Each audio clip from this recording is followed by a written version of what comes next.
उसका भी निशाना चूक गया। इसी तरह सभी भाइयों ने बारी बारी बहन की छाती को लक्ष्य करके तीर मारने की कोशिश की। बहन हर बार यही गीत दोहराती रही। 6 भाई लक्ष्य भेद करने में असफल रहे। अब 7वें की बारी थी। 6 भाई उसे कहने लगे, पूरी ताकत से तीर चलाना, बहन को एक ही बार में ढेर करना। यदि तुम्हारा निशाना चूक गया तो तुम जिंदा नहीं बचोगे, हम सब मिलकर तुम्हें मार देंगे। बहन ने छोटे भाई की जान खतरे में पड़ते देखा। उसने अपनी जान न्योछावर करके उसे बचाने का निश्चय किया। वह ईश्वर से प्रार्थना करने लगी, हे ईश्वर, मेरे भाई का तीर मेरी छाती भेदने में सफल हो जाए।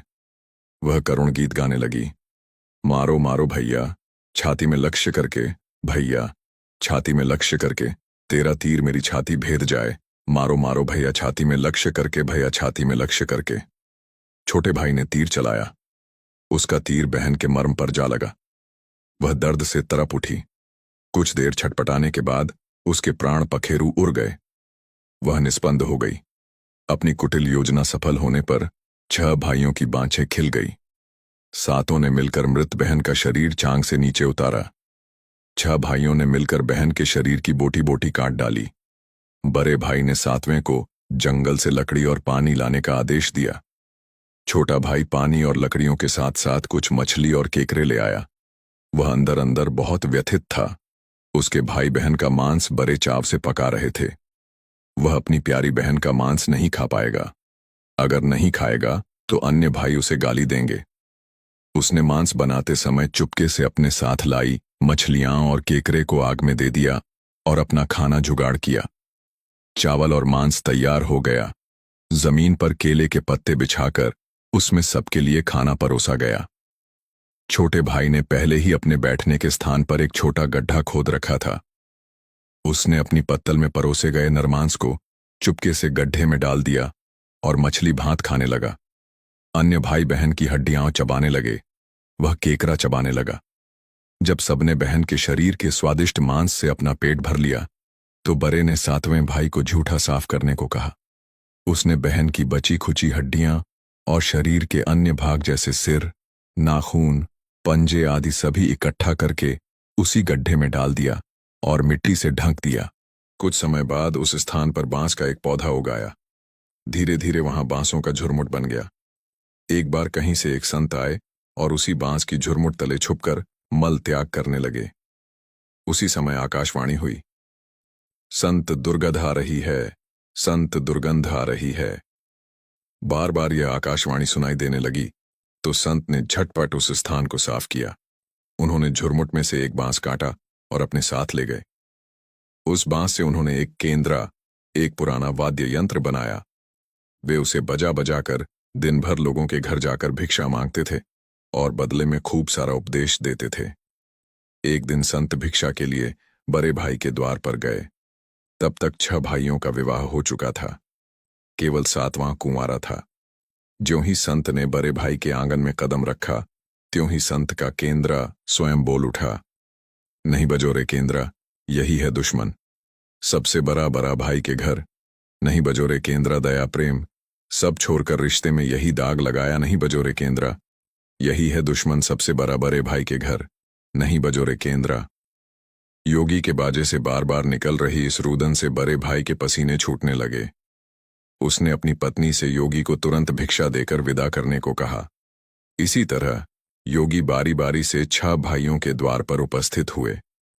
उनके आंगन पर कदम रखते ही केंद्रा से स्वयं यही गीत बजने लगता। उन्होंने भी अपनी पत्नी को तुरंत ही कुछ भिक्षा देकर विदा करने को कहा। उनके मन में यह डर समा गया कि यदि इसी तरह योगी का केंद्रा बजता रहा तो उनकी यह पोल खुल जाएगी कि वे अपनी बहन के हत्यारे हैं। अंत में संत 7वें भाई के घर पहुंचे, जो अभी तक कुंवारा था। वह अकेले रहता था। जब योगी उसके द्वार पर उपस्थित हुए, केंद्रा बोल उठा, बजो रे बजो केंद्रा, मेरे सबसे छोटे भाई के घर। मन की बात मन में छुपाकर युग युग से रख रहा है। अंतर में बजो रे बजो केंद्रा, यही है मेरे सबसे प्यारे भाई का घर। योगी के केंद्रा से प्यारा और दिलचस्प गीत बजते सुनकर छोटे भाई ने उन्हें सम्मान के साथ अपने घर में बैठने के लिए आसन दिया। तांबुल पान और जलपान से उनका सत्कार किया। इसके बाद केंद्रा के विषय में चर्चा हुई। योगी ने केंद्रा की जन्म कहानी सविस्तार सुनाई। छोटे भाई ने उस केंद्रा को उसे देने की प्रार्थना की तो योगी ने उसे छोटे भाई को सौंप दिया। योगी के चले जाने के बाद छोटे भाई ने केंद्रा को अपने बिस्तर के सिरहाने की तरफ एक साफ सुथरे स्थान पर धूप दीप जलाकर सम्मान के साथ रखा। कुछ दिनों के बाद छोटे भाई के घर में कुछ परिवर्तन दिखाई देने लगे। जब भी वह काम से लौटकर घर आता, सारा घर साफ सुथरा पाता। जब रोज रोज यही बात दोहराने लगी तो छोटे भाई ने अपनी भाभियों के घर जाकर पूछा, मेरी गैर हाजिरी में आप लोग मेरा घर साफ करते हैं क्या? सभी ने जवाब दिया, हमें अपने घर के कामकाज से फुर्सत नहीं है, तुम्हारा घर कैसे साफ करती? छोटे भाई ने निश्चय किया कि आज वह छुप कर देखेगा कि उसका घर कौन साफ करता है। वह घर के कोने में छुप गया। घर सुनसान होते ही स्थापित केंद्रा से उसकी बहन की शक्ल की एक लड़की निकली, घर का सारा काम किया और फिर उस केंद्रा में समा गई। छोटे भाई ने यह बात अपनी बड़ी भाभी को बताई।